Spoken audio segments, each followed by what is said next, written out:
À quelques semaines du coup d'envoi des Jeux Olympiques, c'est la douche froide pour Christine Bravo. Pourtant, il y a quelques semaines à peine, l'animatrice de Sous les jupons de l'histoire se réjouissait que sa péniche soit choisie par le comité olympique pour participer à la cérémonie d'ouverture sur la scène. Malheureusement pour elle, la joie n'aura été que de courte durée. La sociétaire des grosses têtes et son mari Stéphane Bachot, un homme d'affaires spécialisé dans la vente et l'achat de biens maritimes, vont devoir aménager leur péniche parisienne amarrée non loin de Notre-Dame. Et le plus vite possible, s'il vous plaît. Dans une vidéo postée sur Instagram, Christine Bravo a expliqué que, comme tous les propriétaires d'embarcations parisiennes, elle allait devoir déplacer les grandes plantes qui ornent sa terrasse pendant toute la durée des Jeux. Le comité des Jeux Olympiques nous oblige à virer toutes nos plantes et toutes nos fleurs de nos péniches, là, tout de suite, maintenant, a d'abord expliqué l'ex-star de Froufrou. Et, en run, elle ajoute « Pour que les gens qui ont payé 2 700 € par personne sur l'espace public puissent voir la délégation olympique sans fleurs ».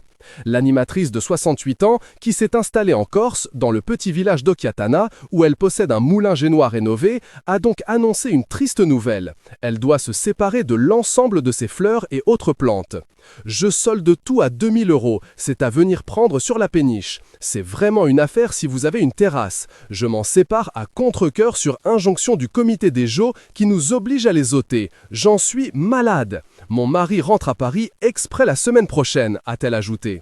Une publication partagée par Christine Bravo, @Christine Bravo Tour du Monde. Dans une autre publication Instagram, Christine Bravo a tenu à exprimer une nouvelle fois son mécontentement.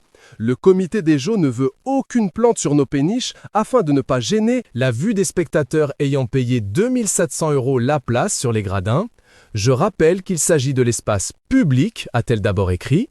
Avant de conclure, ça s'appelle du racket. La soixantenaire, qui ne vit plus à plein temps dans la capitale, mais fait des allers et retours depuis la Corse, ajoute « Je suis dans la situation de tous les habitants de bateau-logement. On doit vider les ponts sans aucune aide financière. C'est comme ça. Ça s'appelle un diktat. Clair, net et précis. »